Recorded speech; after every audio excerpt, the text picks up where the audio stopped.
My name is Lisa, and I'm a stay-at-home mom living with my husband Noah and our adorable daughter Madison, making us a happy family of 3. We spend every day full of fun and happiness, and Madison is at the age where she's very energetic and playful. Noah enjoys playing with Madison a lot, and they have lively conversations together, filling our home with joy. So, Daddy and I had a race, and when we reached the finish line, Daddy squatted down and said, "I'm exhausted." And then a bunch of cats came over.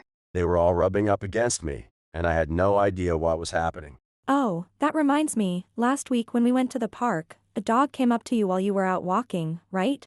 That's so cool. I wish I could get cuddles from both cats and dogs too. Just like that, Madison and Noah would always tell me what happened whenever they played at the park. It was always fun, so I looked forward to hearing their stories. But one day... Hello, Lisa. Where are you right now? Huh? Where? I'm at home, but did something happen? I told you to come over and pull the weeds in our yard. Why haven't you come? Well, today is the parent-teacher meeting at the daycare, so...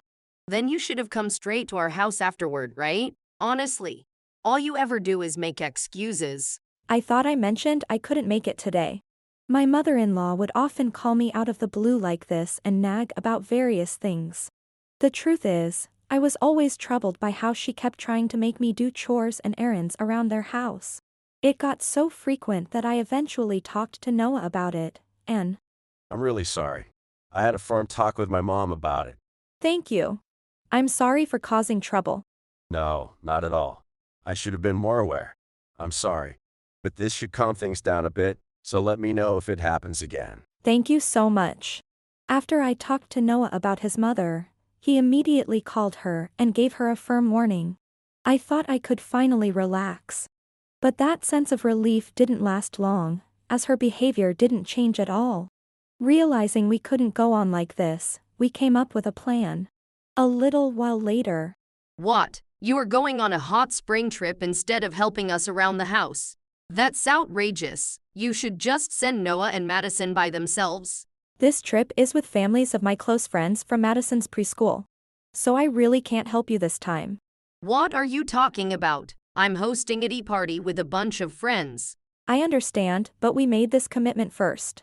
We've postponed this trip a few times because of bad timing, so skipping it isn't really an option.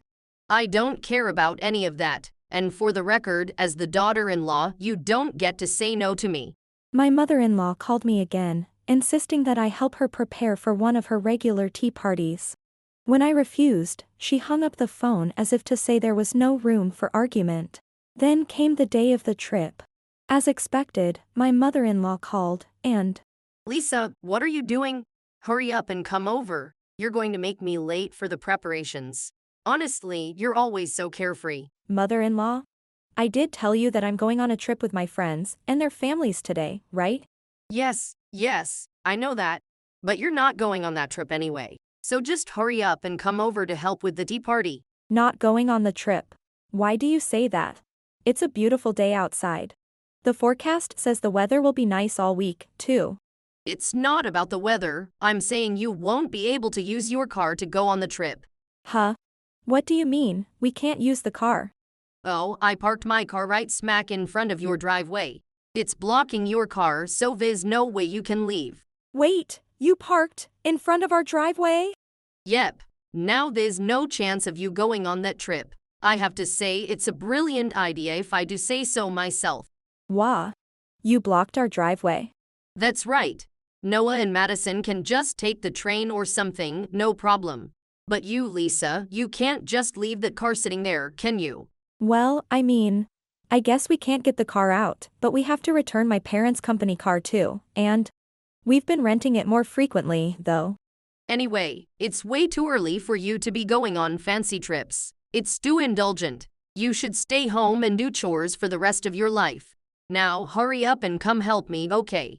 My mother-in-law, looking quite pleased with herself, smugly ordered me to come help her. Completely fed up with her attitude, I decided it was time to set her straight and teach her a little reality. Mother-in-law? I understand you parked your car right in the middle of the driveway. But I'm already at the hotel, so I won't be able to come over. What? You're already at the hotel. You didn't use the car? Dick. How sneaky of you. Fine. If that's how you're going to be, then I've got a plan of my own. A plan? What do you mean? I'm not moving my car, no matter what. That way, your parents' company car won't be usable either. Mother-in-law, about that. Oh, it's no use begging me to move it now. I'm going to leave it parked right there out of sheer spite. I see. Well, I'm a little surprised, but I'm not really worried. What? What do you mean by that? I got a call from my parents saying they don't need the car right now. Oh, but that doesn't change the fact that your car is stuck. Even after the weekend, you won't be able to use it. Are you saying you're still not worried? No, not at all. We can still use the car just fine. In fact, we drove it here to the hotel. What? How is that possible? I know for a fact I parked right in front of your house. The house you're talking about is the one on 3rd Street, right? That's right. I made sure to get there before you even woke up so I could block you. Well, thank you for the effort, but we don't live there anymore. What? Lisa, explain this to me right now. That house belonged to Noah's boss, who was stationed overseas. We were just living there as a company rental. Since his boss returned, we moved far away. It turns out that the house my mother-in-law thought was ours actually belonged to Noah's boss. Completely unaware of this, my mother-in-law. Wait a minute. Don't mess with me. If that house isn't yours, then that means I parked there illegally. I guess that's what it means. This is all your fault. What are you going to do about it? I didn't do anything, though. You made that decision on your own, didn't you? So, even if you try to blame me, I really don't know what to say. Don't just shrug it off. But I really had no idea, so you'll have to take care of it yourself. Wait, it's quite a distance from here, so I can't just… Everyone's waiting for me, so I'm going to hang up now. Please handle the car situation on your own. Hey, wait, Lisa. After hanging up, I told Noah about the phone conversation with his mother. She tried calling several more times, but of course, I ignored her. Since we had nothing to worry about, we enjoyed our trip that day. The next day, after returning home from the trip. Mom, what are you doing here? Noah, you're finally back. Please, help me out here. Help with what? I'm the victim in all of this. I was completely trapped by Lisa's sneaky plan. If you're talking about that incident, it was all you're doing, so it's not a trap or anything like that. I mean, just look at how you've treated and talked to Lisa all this time, it's obvious. It's clear that Lisa had nothing to do with it, and it's all because of your own actions. Wait a minute, Lisa. You must have filled Noah's head with your lies, didn't you? What a terrible daughter-in-law you are. Unbelievable. Mother-in-law. I didn't fill his head with anything. You're just being paranoid. Eck. Paranoid. How rude. I'm only telling the truth. And besides, if you had moved out of that house, you should have told me first. Fuck, Mom. Enough. What do you actually want me to do? Listen, the police called me. The neighbors of that house have been calling them, demanding I move the car immediately. So, just move the car. Problem solved. I did move it. But then the homeowners came out and they were furious. They said, we'll be visiting you later with our lawyer. How terrible is that? Yeah. I can see why they'd do that. What? Don't you think it's awful to threaten me with a lawyer? I don't think it's awful at all, honestly. Lisa, be quiet. I'm talking to Noah right now. So, basically, you want me to talk to the homeowner, who happens to be my boss, to fix this? Exactly. I'm in such a terrible bind. No way. This is all your fault, Mom. My mother-in-law pleaded with Noah to do something, but he immediately refused. It seemed like she thought that if she cried to him, Noah would fix everything for her. Why are you refusing? Your own mother is in trouble. Don't be ridiculous. You brought this on yourself. You didn't just cause trouble for my boss, but also for the neighbors. But I never thought it would turn out like this. That road also serves as a private path for the house behind it. By parking there, you didn't just block Noah's boss, you also trapped people who need to get their cars in and out. How was I supposed to know that? What kind of attitude is that? Mom, do you even realize what you did? If there was an emergency, vehicles wouldn't have been able to pass. And if something happened because of that, what would you have done? I didn't think about things like that. Are you serious? If something had gone wrong, how would you take responsibility? Well, I wouldn't be able to take responsibility for something like that. That's exactly why they think you're acting maliciously and are bringing in a lawyer. You've created a situation where that's the only option left. But all I wanted to do was stop Lisa from going on her trip. I didn't mean for things to get this bad, so there's no need to be so angry. Mom, why are you always so harsh with Lisa? And just so you know, my boss's mother is the head coordinator of your alma mater's alumni association. What? The head coordinator of the Alumni Association? I wonder what people will think when they find out that someone causing this much trouble is in such a high position. Especially when they realize that person is you, mother-in-law. Noah's boss's mother was actually the head coordinator of an alumni association with hundreds of thousands of members. Lisa, why didn't you tell me something so important? We never really had a chance to talk about Noah's boss. No, I mean the fact that you were living in your boss's house. We explained all of that when we moved into the house. Did you? Well, I can't remember something from years ago. It's not that you forgot. You probably just weren't paying attention. Maybe, who knows? Mother-in-law, there's no point in digging that up if you don't remember, but Noah's boss's mother was absolutely furious, you know? Oh, and it's possible that the members of your tea group already know about this. What did you say? Well, considering how influential she is as the head coordinator, she's bound to have a lot of connections.